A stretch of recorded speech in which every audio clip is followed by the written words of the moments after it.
What's up guys, this is your boy, Yavach over here back with another video for Injustice 2 Mobile. And in this video, we are gonna be doing 7 back-to-back one-shots, and I'm gonna be describing the teams that have been used as well. And we are gonna be able to one-shot boss Black Lightning with ease actually. And let's get started. This is on ice solo raid. This is the first battle. I've sped up the video a bit so that it doesn't get boring. So the first battle is over here, and I have Entangling Poison Ivy as the damage dealer against boss Dr. Fate over here. And I do have the Crown of Kandak on Entangling Poison Ivy. And the reason for this is because if you do a good amount of combo with Entangling Poison Ivy, depending on your level of Crown of Kandak, you would be able to gain power back once you do the specials. So in this way, with the full team synergy kind of taking place as well, what we can do is you can kind of spam the SP3s once the power is sufficient, and you get decent amount of damage boost as well with the Crown of Kandak. It's going to be 540% damage boost. Like you can see, it is at 468, and we should be able to do a full one shot. So tagging in Heartbreaker Harley Quinn over here to tank the super move, and then just continuing the combo. And by the way, so Entangling Poison Ivy is ascended over here. Only then you would be able to do the one shot, I believe, with high level artifacts. And the reason for this is Entangling Poison Ivy does get lethal damage boost, which is going to be awesome. And as you can see over here, once I do the SP3, I'm gaining the power back because I have sufficient combo meter hits. And as a result, I can keep the character completely stunned.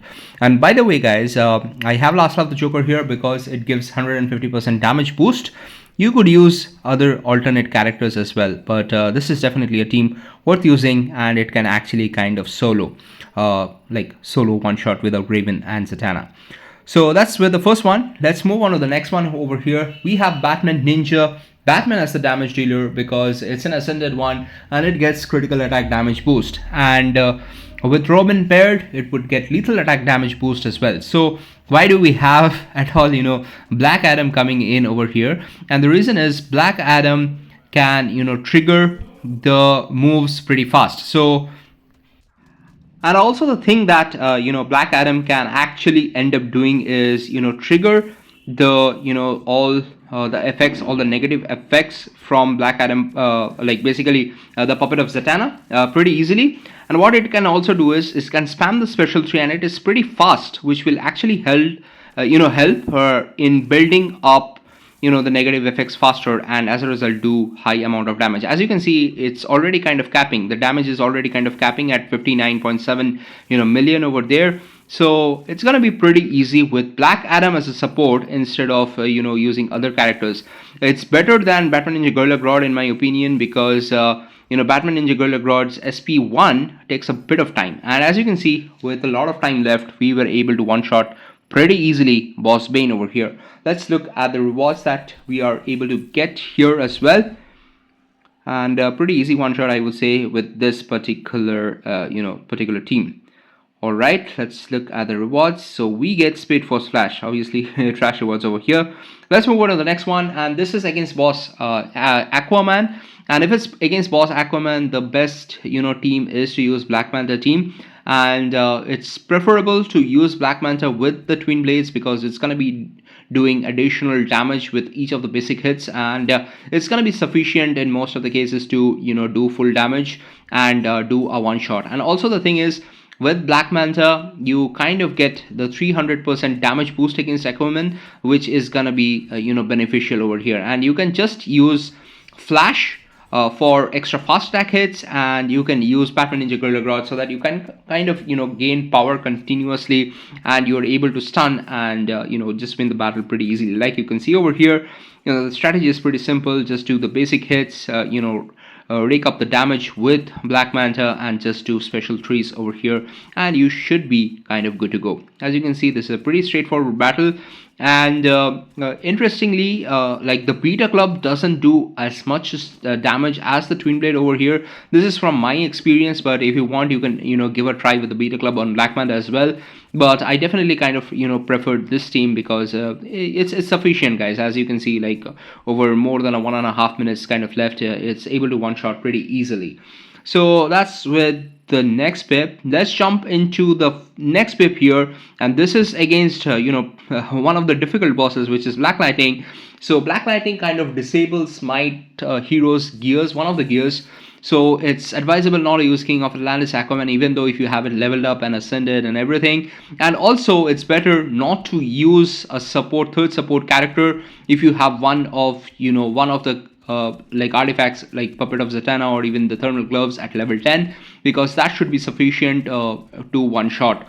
Because if you have like a third support character, let's say Dr. Fate, it's gonna take a lot of time for it to get knocked out, and if you have Puppet of Zatanna on both the support characters, it would like kind of regenerate back once it gets knocked out. So it's gonna take a lot of time and you won't be able to one shot. So the best advice is to kind of use this particular team over here with Raiden and the Raiden and Raven over here, both ours, and you're gonna see it's gonna be a pretty easy one shot. And this is with a level 10 artifact or level 10 beta as well as level 10 puppet. You can do it with a level like anything above level 5 on the puppet, so that should be like a pretty easy one shot. This is the next one over here, and this is again a pretty straightforward and standard team over here with Batwoman the Drowned as the damage dealer with God Killer artifact. You can kind of swap up the artifacts and use something else, but this team does its job.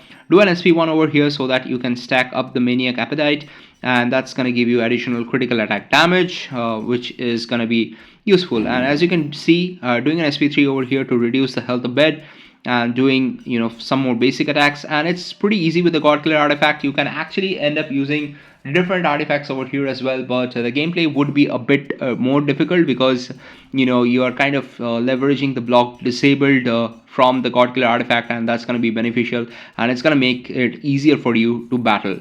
And as you can see, we are able to hit 40 to 44 million from a dot perspective. It would increase because the Maniac Appetite, as you can see over here, had decreased a bit, and now we are kind of stacking up the Maniac Appetite, and this is at full, so 50 million dot damage. That is pretty significant amount of dot damage. And as you can see over here, you're able to finish off this battle again with 1.5 minutes left. So none of the battles are kind of going over 1.5 minutes, which is definitely a good thing. Let's move on to the next pip over here. This is with Mr. Freeze as a damage dealer, and the reason why Classic Wonder Woman is present over here is to kind of give additional critical attack damage boost. And by the way, if you have Mr. Freeze above like 7 stars, like it's ascended, then you won't need this particular team. My Mr. Freeze is just 4 stars over here, so you can imagine like if you have a 5-star and like 6 or 7 or even ascended ones, it would be much easier to one shot with that Mr. Freeze. And you can actually swap out this Classic Wonder Woman with any other alternate characters, like for example Vixen, which would kind of give you more attack, or even like even Silver Bane, which is going to give you more basic attack, which is going to help in inflicting more amount of dot. So that's how that kind of works. And this is again kind of a straightforward battle.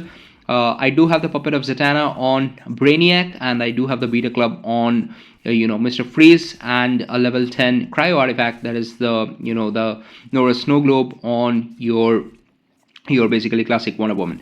So that's how this particular team is kind of working. And as you can see, we are able to hit 46 million dot right now.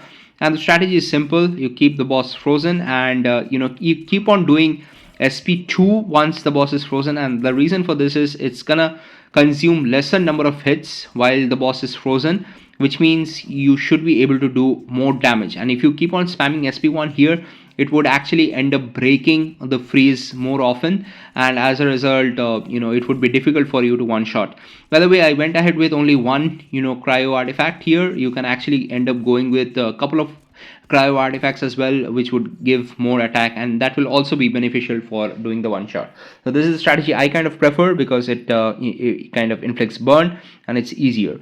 So let's look at the last and final pip of the day, and this is against boss Mr. Freeze over here, and we have Beast Boy.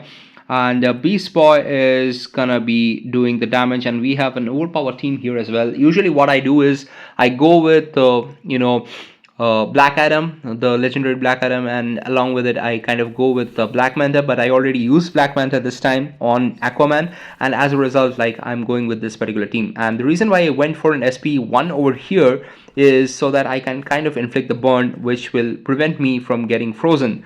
That's the strategy over here, and I'm doing, few SP3s, and actually it was pretty good here. So doing an SP2 from Zatanna just to increase the damage. As you can see, 150% damage, and I kind of lost that infinite power over here, and this is where I was kind of getting a bit nervous, because like now if I do an SP1 I am able to do the burn, doing an SP2 over SP3 over here, but again I'm losing the power, and I was like pretty worried that I would end up losing Beast Boy, which would completely mess up the game, and I could not complete the one shot. So just blocking here a bit and messing that up a bit too, but this should have been a bit more easier of a game. I kind of messed it up over here. As you can see, the Blizzard Hazard is also kind of coming up, which will kind of freeze my character, but it's okay, guys. So I could have done an SP3 over here to inflict the burn, but we have survived. That's good enough for me. So here we have Beast Boy coming up again, doing an SP1, and see, here we are frozen.